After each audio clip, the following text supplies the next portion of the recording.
Hi and welcome to my channel. My name is Morgan and today you are going to see me do a little bit of food prep.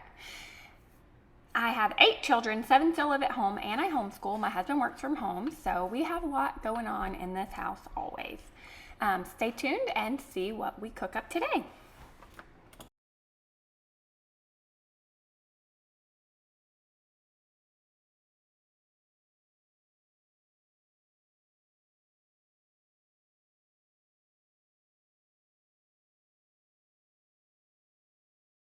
So my grandma brought me a bunch of bread the other day. That is why my freezer is full of bread. I also bought a bunch of breadsticks for my daughter's birthday party, and then we canceled the birthday party. So now we have a lot of breadsticks that will get eaten up no problem. But in the meantime, they take up a lot of freezer space. Let's see if that closes. You don't want to have your pan leaning toward the door because then when you open the door, everything falls out, and that is not pleasant. Okay, I'm gonna try to level this out. You know what? We have an ice maker now, so we can get rid of this. That's exciting. My husband got me a brand new ice maker for my birthday, and it makes the best ice, like Sonic ice. What are you making? I'm just freezing these bananas. These bananas are exactly where I like them to be for my smoothies, so I'm gonna go ahead and freeze them. I find that if you break them up into really small pieces, they're easier to blend. I do have a blend tech, but even when I had my Ninja, that seemed to be the case. That way, frozen bananas make your smoothie extra smooth, but they also can like gunk up your blender if you don't have enough milk in there. So I like to throw my banana peels in my compost, so ooh, that one's not looking so hot. My goal is 0 waste when it comes to food. We try to stretch every penny. So when it comes to these bananas, as soon as they start getting to this point, I'll either make banana bread or freeze them for smoothies. When I have a bunch frozen for smoothies already, I always make banana bread. But right now I don't have any frozen for smoothies at all. So I'm gonna freeze all of these. Probably have a smoothie like every other day, and the kids have them, I don't know, probably every other day too.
These apples are definitely not suitable for fresh eating. Well, you know what, they probably are. They're just not as good for fresh eating, so I'm gonna chop them up for smoothies too.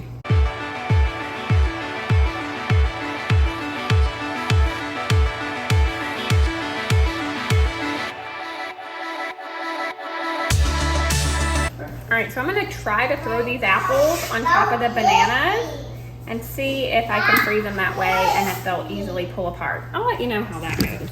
Here's the bananas. I have both of my cookie sheets going in the freezer full of chicken tenders. I didn't want to bore you guys with me making chicken tenders since I make them all the time, but I did make 2 giant family pack chicken tenders. I will link a video right up here somewhere.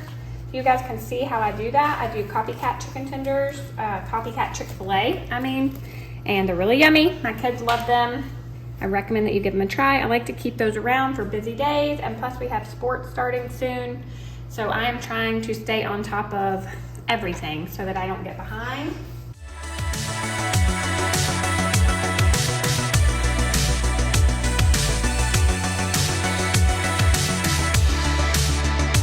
So when you put stuff in the freezer like this, you just want to put it somewhere flat. So I just kind of slide it in like that. And then tomorrow I'll kind of take that pan and just kind of pop it like an ice tray, and usually stuff just pops right off of it. Voila, that's all.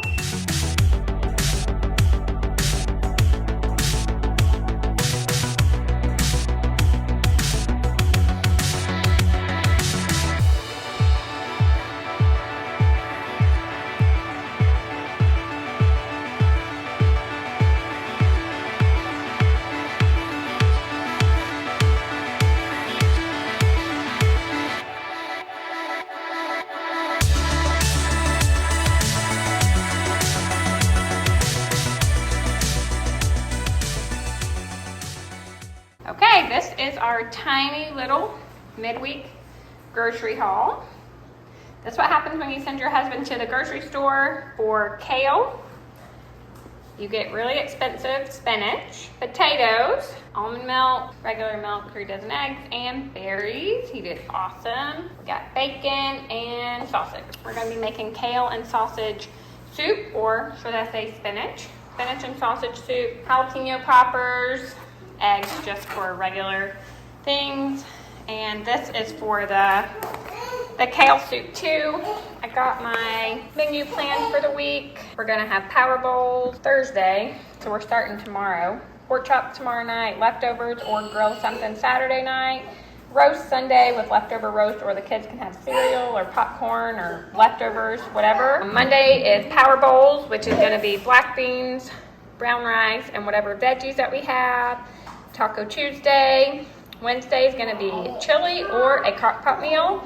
I'm gonna look up some stuff. I have plenty in the freezer, so I'm gonna see if I can find something better for a crock pot meal. And then we are gonna have overnight oats. I went ahead and got some mason jars that were wide mouth for little ones. All I have is giant mason jars, and so I got those for that.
Oh my goodness, what a mess. Anybody else's refrigerator get to looking this way ever? Precariously balanced half and half.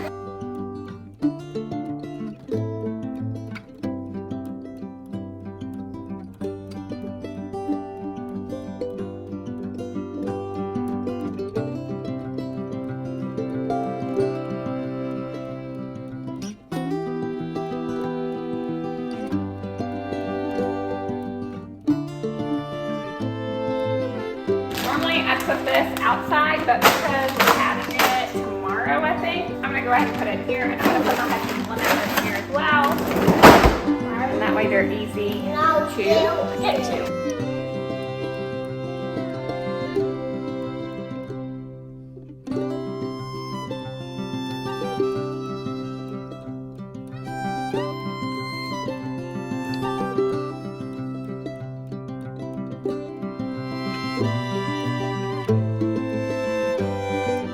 We're making taco mat. The cool thing about meal prepping meat is you just defrost it, don't set it in a hot pan. Drop it in the hot pan, and then, ow! You just dump it in. And then you have sausage in a pan. You add some butter for the mac and cheese. That looks like a good globby amount. Add that in. Get some milk. Not that I read the directions to the mac and cheese or anything. You just follow the mac and cheese directions on the box, or you do your own thing, like I do. Whatever works for you. Add the noodles. Get it off the burner. Okay.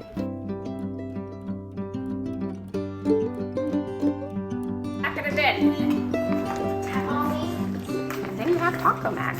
You can use ground beef or sausage or ground turkey or ground chicken if you want.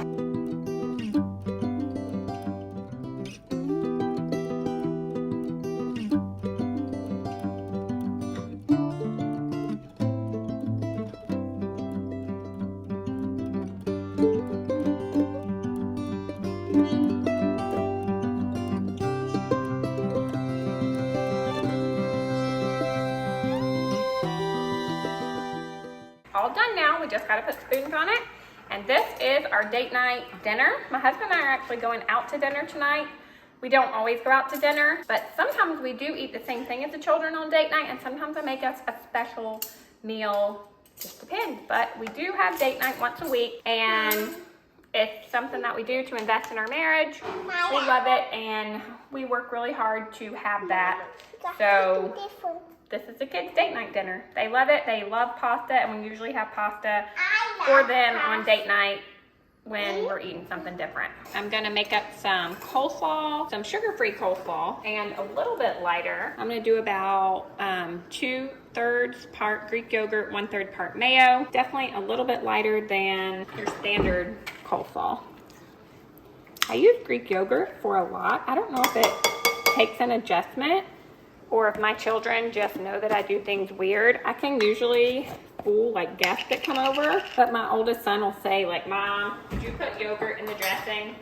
So I do think some people can taste the yogurtiness of it, and other people just can't. You have super taste buds, my daughter says. Maybe if you hate yogurt, it might not be a good substitution, but if not, then you probably wouldn't even know.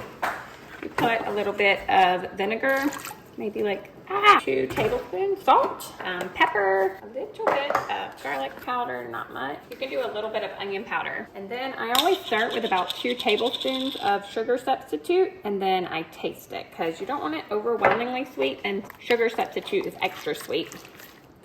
So if you normally make this with like 1/4 cup of sugar, then I'd start out with halving it if you're trying to switch to sugar-free with your Pure or Swerve or whatever you're trying, monk fruit. And then just kind of taste it.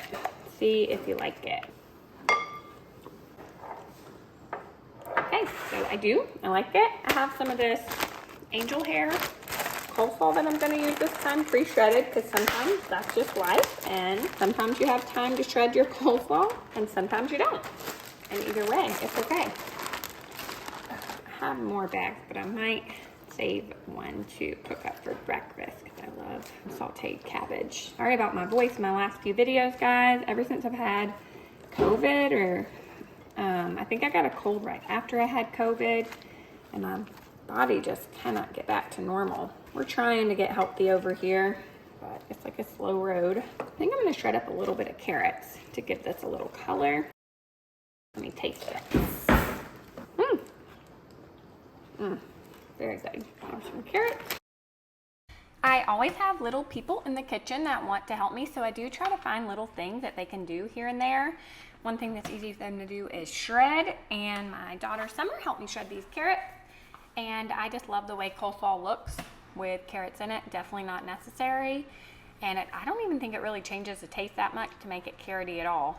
Just coleslaw, if you like coleslaw. Anyway, this was amazing, and now I'm going to make my carrot salad. I just make that carrot salad in a little bit without any measurements each time, and I seriously love it. A couple of my kids like it, but I could eat the whole bowl in one sitting by myself. You just add a little bit of oil, a little bit of vinegar, and a little bit of sweetener of your choice. Maple syrup is my favorite in this particular recipe, but I do not always use maple syrup. Sometimes I just use stevia, depending on my mood that particular day.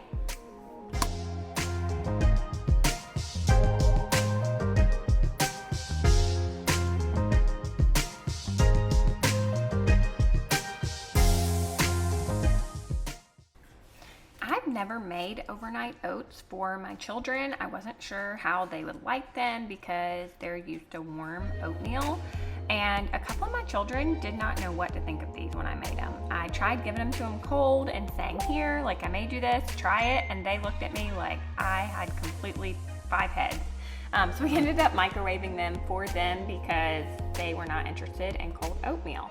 However, I thought these oats were amazing. I loved the idea of having the cold oatmeal. It's like a completely different breakfast. So if you've never tried them, I highly recommend that you try them. There's a million recipes online of overnight oats. The basic recipe, the 1/2 cup of oats, 3/4 cup of milk of some sort, and sweetener. I use 2 teaspoons of sugar, and then I sweeten the rest with some strawberry applesauce. If you watch my videos, you know I'm always trying to sneak some kind of healthy thing into everything that I give my kids. So I thought applesauce was a good thing to sneak into these, and that's what I did. And they did not go to waste. I have always wanted to try the carrot cake oatmeal, and so that's what I made for myself. Here I am drinking my favorite drink. I threw a few berries in there. I am making some chia seed pudding here. I put 6 tablespoons of chia seeds in a pint jar and then put 2 cups of almond milk on top, and I sweetened it with stevia, and then I wanted to try sweetening it with maple syrup and adding a little kefir to it to try to make it a little bit healthier, and it turned out great. I couldn't even tell the difference in the two, I don't think. So yeah, if you want to try to add a little bit of kefir into your chia seed pudding, then go for it. I think you might be surprised, and it's delicious.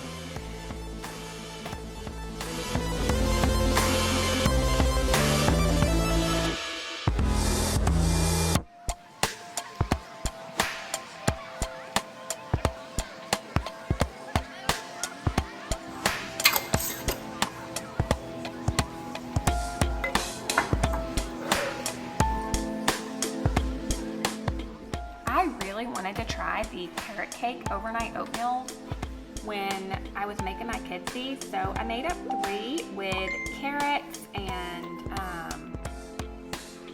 chia seeds. I used a teaspoon of chia seeds. I used a little bit of maple syrup, a teaspoon of pure, which is like a sugar substitute, and I added raisins and cinnamon, just a tad of each. I will say I won't add the raisins ahead of time next time. They did seem to get a little bit soggy, so next time I'll just dump the raisins in right before I eat them. But other than that, this was amazing and by far my favorite. I'll be making this again for sure. What are your favorite overnight oats recipes, and do you guys make overnight oats often for your family or your children? Let me know in the comments below. I hope you enjoyed this video. I hope you got a little bit of inspiration from it, and I look forward to chatting with you guys in the comments below, and I'll see you in the next one.